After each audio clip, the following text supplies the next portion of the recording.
Kung nakalimutan nyo na, si Maharlika ay may 3 kaso. May mga pending cases siya ngayon sa Amerika, 3. Lahat 'yon ay libel and slander if I'm not mistaken. And don't forget mga kochero, sa Pilipinas iba po ang ating libel laws, iba po ang ating so wag po tayong mag-expect na parang yung sistema ay parang sa Amerika din. No. Magkaiba po, magkaiba. So, wag po nating asahan na may ganun, ano. Pero ito, ito kasi yung nangyari. So yung pinaka-latest na kaso na na-file ay yung kay PCSO General Manager Mel Robles. Alam natin lahat yan. Oo. Kasi nagpa-press con pa si GM Mel Robles dyan eh. Alam natin lahat yan. Siya yung pinaka-latest. Before him was si Avel Bacujo. Oo, alam din natin yan. Oo. Pero ngayon, yung pinaka-unang naghabla kay Maharlika si Puwi. Puwi pala yun. Puwi. Tawag dito? Quiñones. Puwi ako ng Puwi eh. Puwi pala yun. Puwi Quiñones. Si Puwi Quiñones. Balikan natin yung kwento niya. Konting balik tanaw. Balik tanaw? Balik tanaw. Parang maalaala mo kaya. Ito kasi nangyari. Ay. Utahan natin to. Ito yung balita ni Daily Tribune. Yan.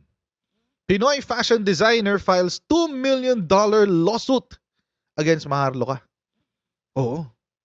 $2 million agad laban kay Claire Contreras. Antindi, di ba? $2 million. Grabe. Ang bigat niyan. Times 56 pesos. Kaano na agad yan? Anyway, ito na nga. So si Puwi Quiñones, an internationally known fashion designer, has filed a $2 million take note, dollars po, hindi ho pesos, dollars, $2 million defamation suit against Claire Contreras known as Maharlika, an attack dog. Attack dog, aso ka lang pala eh. An attack dog vlogger with a YouTube channel called Boljak TV. March 22, 2024. Ayan, siya nga yung pinakauna sa lahat. Siya yung pinakauna, itong si Puwi Quiñones. And then, in a virtual press conference at 1:30 a.m. Friday, Manila time, Quiñones and his lawyer Keith Gregory said that after a series of letters to Contreras to cease and desist from maligning Quiñones, the celebrity designer opted to file a case in the Superior Court of the State of California in Los Angeles. Yan. Ano daw yung title ng vlog? Yung title daw was Designer Katandem ni Butod. I don't want to put the exact words in my mouth, but it was like saying tandem in scamming people. Yan. Oo, libelous nga naman to. Oo. Contreras claimed that Quiñones' designs were counterfeit or not his own, and that he had been scamming the people of the Philippines by swindling the First Lady whom he dresses. Sabi, Gregory said Maharlika's allegations have greatly impacted Quiñones, his business, his reputation, and his life in Manila and the United States. So, meron na siyang ito yung pinakaunang habla. Ito yung pinakaunang habla. Yan. Siyempre, sasagot si Maharlika. Hindi pwedeng hindi siya sasagot. Sumagot na siya sa korte.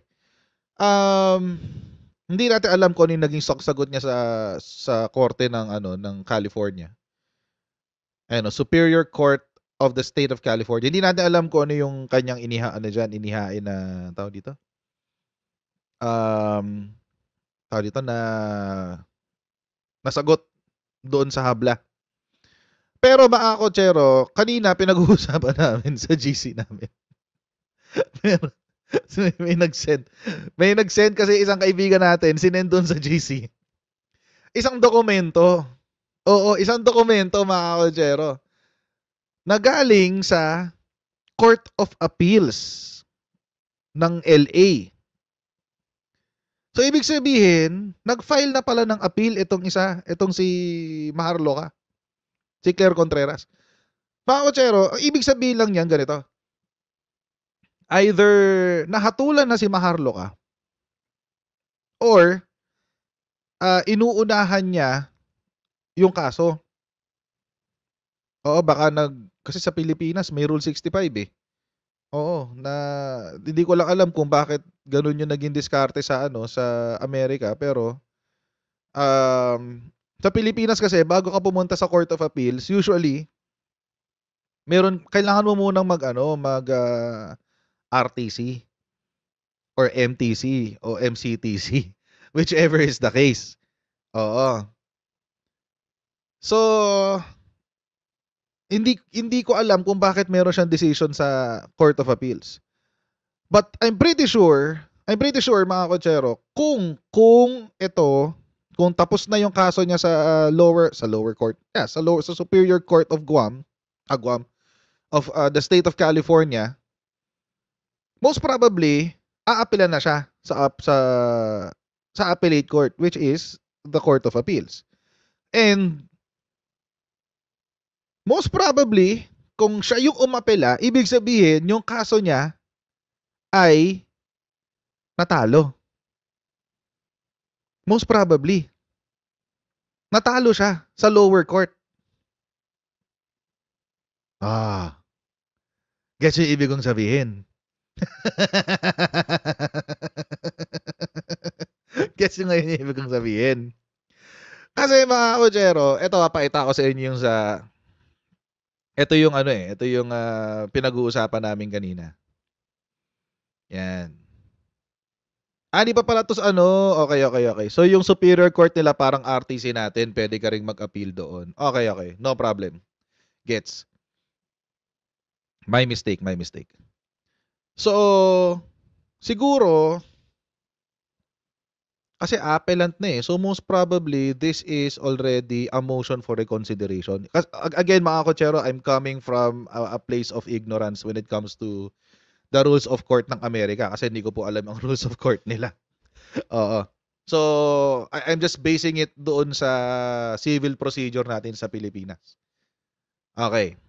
So, Superior Court of California, most probably, nagkaroon na ng decision na talo sila. Most probably. I could be wrong, but again, I can only assume base doon sa dokumento. The document kasi is already an appeal. May appeal na siya eh. Ayun, no? Appeal na siya. So most probably, nagkaroon na siya ng negative decision. Negative on her part.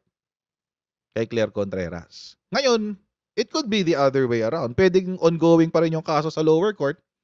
Pero naisipan niya, sige, di mag-file na ako ng ng notice of appeal. Hindi ko alam kung ba't niya gagawin yun. Pero it's weird kung gagawin niya yun. But kasi sa process natin, at least dito sa Pilipinas, sa pagkakaintindi natin dito sa Pilipinas, kapag natalo ka na sa RTC, pwede ka pang mag-file ng motion for reconsideration. Base doon sa time frame na ibibigay sa'yo ng judge. Oo. Or reglementary period ang tawag doon. Reglementary period. So,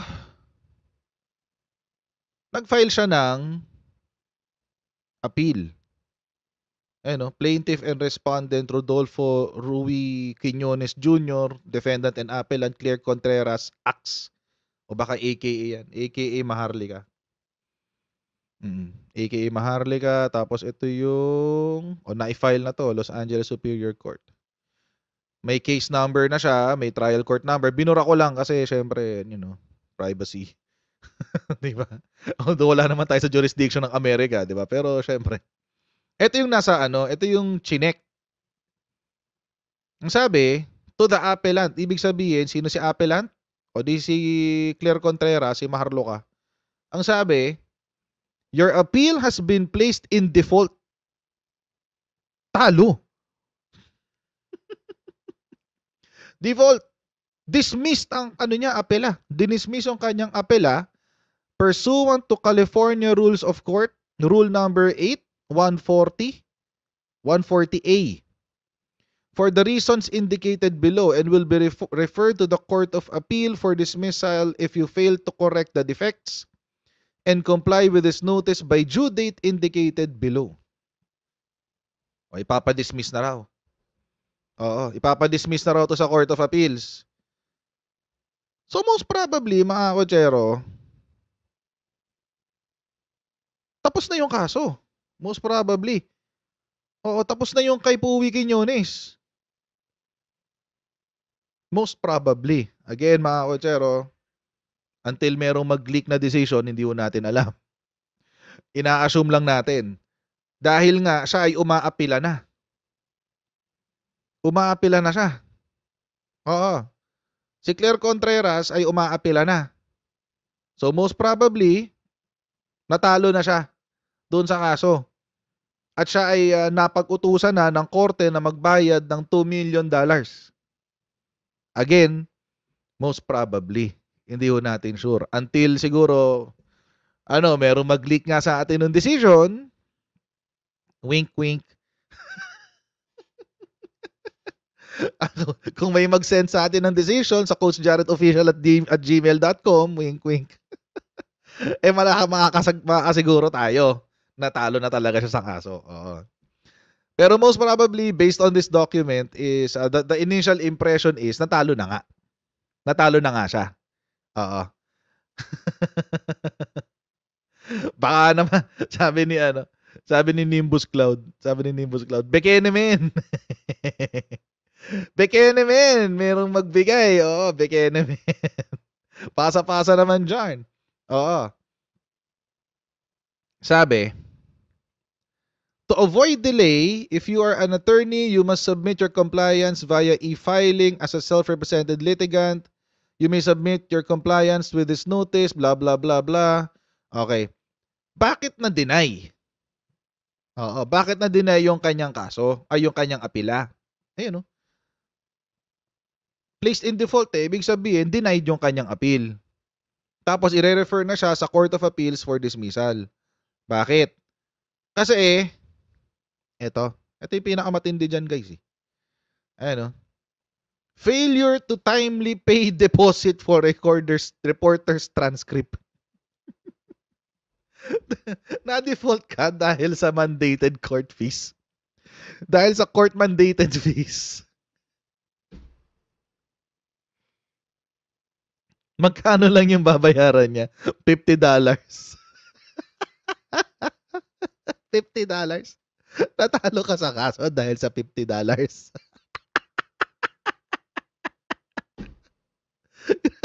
Totoo ba to? Parang nakakaloko to.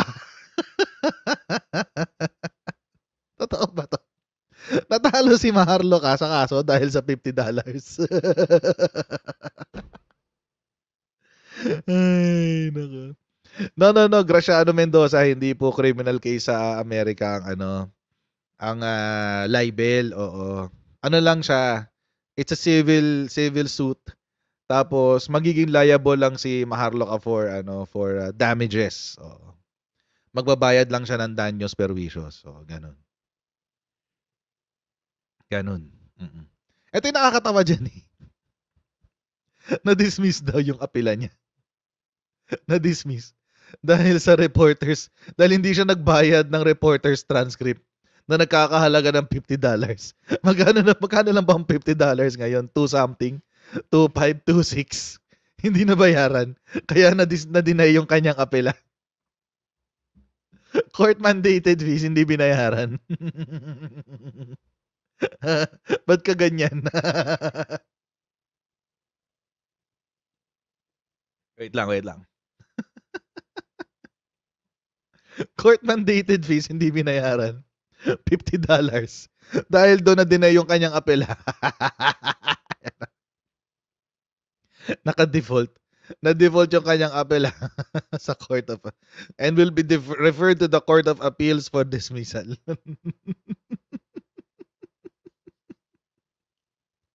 Nakakaya. Ano sabi niya sa akin dati? Nabigay nga ako ng 2.5 sa'yo eh. Langya. Nakapagbigay ka sa akin ng 2.5 sa korte, hindi ka nagbigay ng 2.5. Nakakaya. Sa akin, nakapagbigay siya ng 2.5 na hindi ko hinihingi. Sa korte, hindi siya makapagbigay ng 2.5.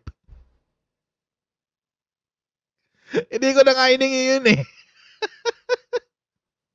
Lang yato si Marlo ko. Anyway, ganun. 2.8. 2.8 pala. Hindi pala 2.5. 2.8 daw, 2.8. 2.8 pesos lang. Ang laki ng bayad sa kanyang mga troll. Hindi ko alam ba't di niya binayaran. Or again, mga kakotsero, if this is a fake document, then, alam na natin kung ba na fake document siya. Kumbaga, wala na, tapos na unboxing. Pero kung totoo to, parang, nakakaya. Natalo ka sa kaso dahil hindi ka nagbayad ng court-mandated fees. So, ni-research ko kung ano yung reporter's transcript na yan. Kasi sa Pilipinas, clerk of court, oo, ang mahawak niyan.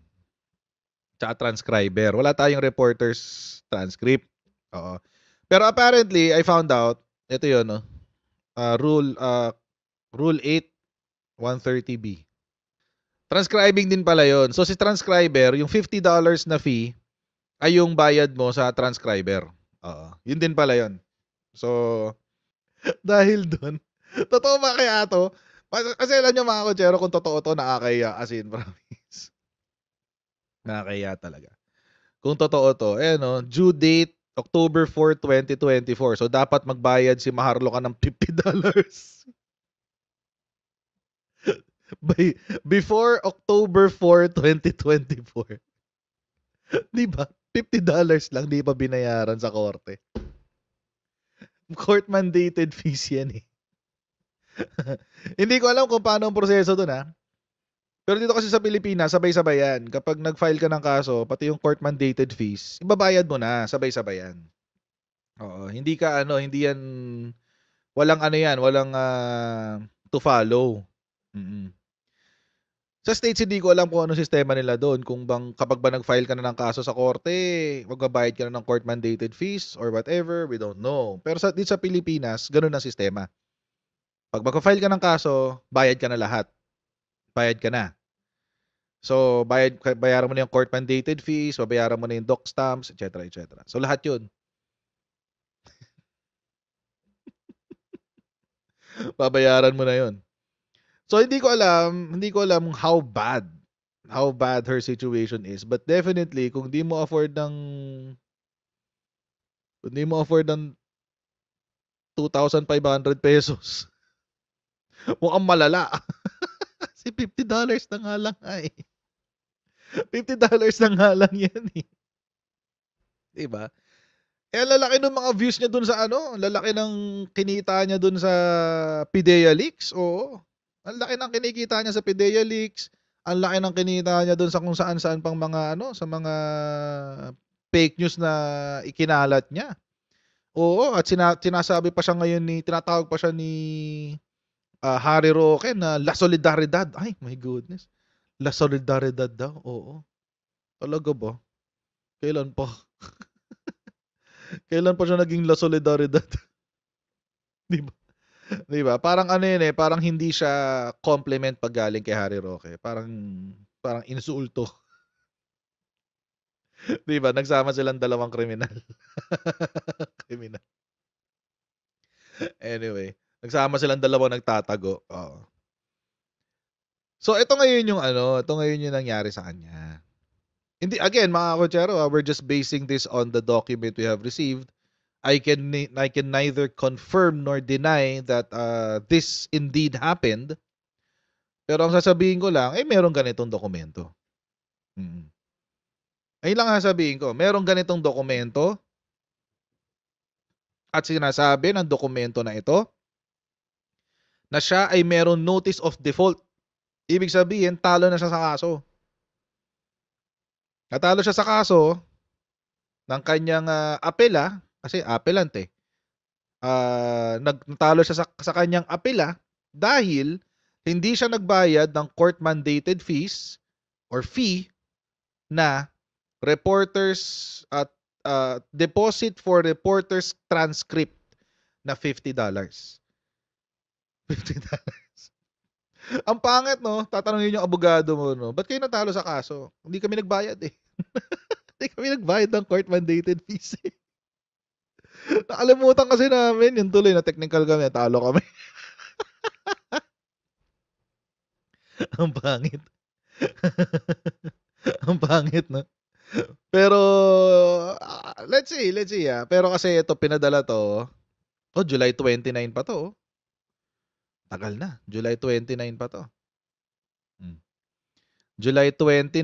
Tapos meron silang hanggang October 4, 2024 para magbayad. Ito yung abogado ni ito yung legal team nung ni Puwi Quiñones. So, si Keith Gregory Esquire. Ito siguro yung mga niya. Tawag dito?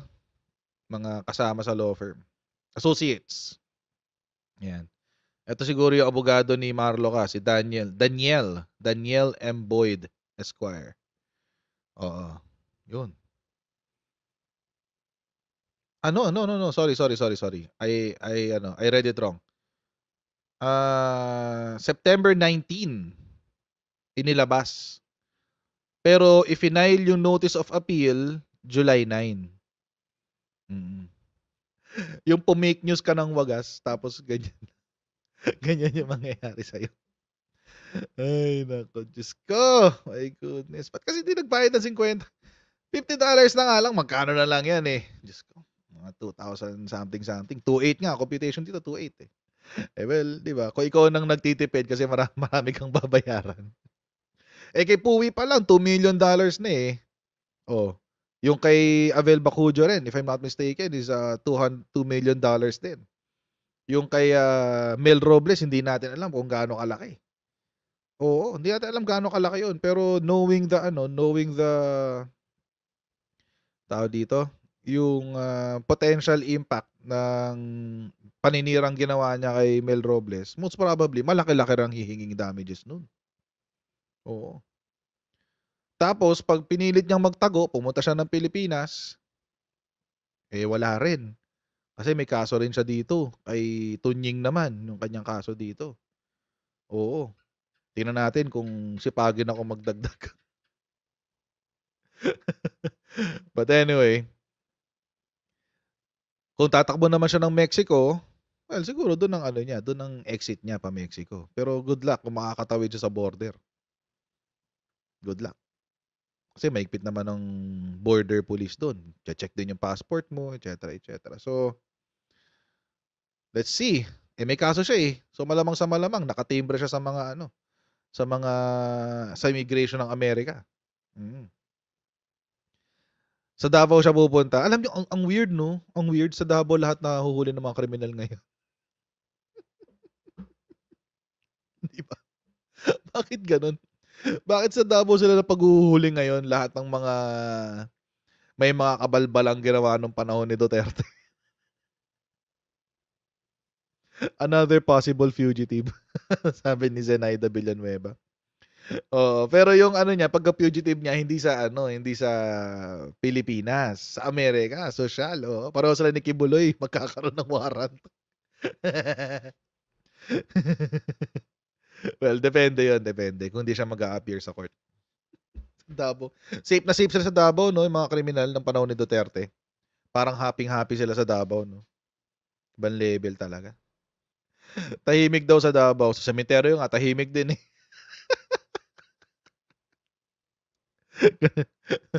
Diba? Sementeryo nga, tahimik din eh. Sabi nyo, tahimik sa Davao. Ganun din yun. Tahimik ka sa sementeryo eh. Masaya ba sa sementeryo? Hindi. Maraming po salamat sa inyong patuloy na pagsuporta sa ating channel. Huwag niyo pong kalimutan mag-like, mag-share at mag-subscribe sa Coach Jared YouTube channel. Pa-follow tayo sa ating Facebook page, Jared Pulido ang pangalan. And I'll see all of you tomorrow sa ating next Coach Jared Live. God bless everyone. See you next time. Bye.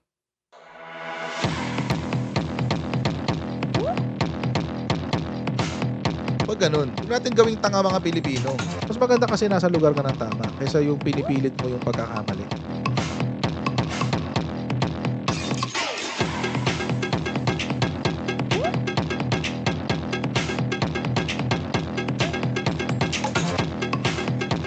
Are they willing to go that far? Hindi makakalimutan ng Pilipino yan hanggat di nasasagot niya. Sino ngayon nagsasabi ng totoo?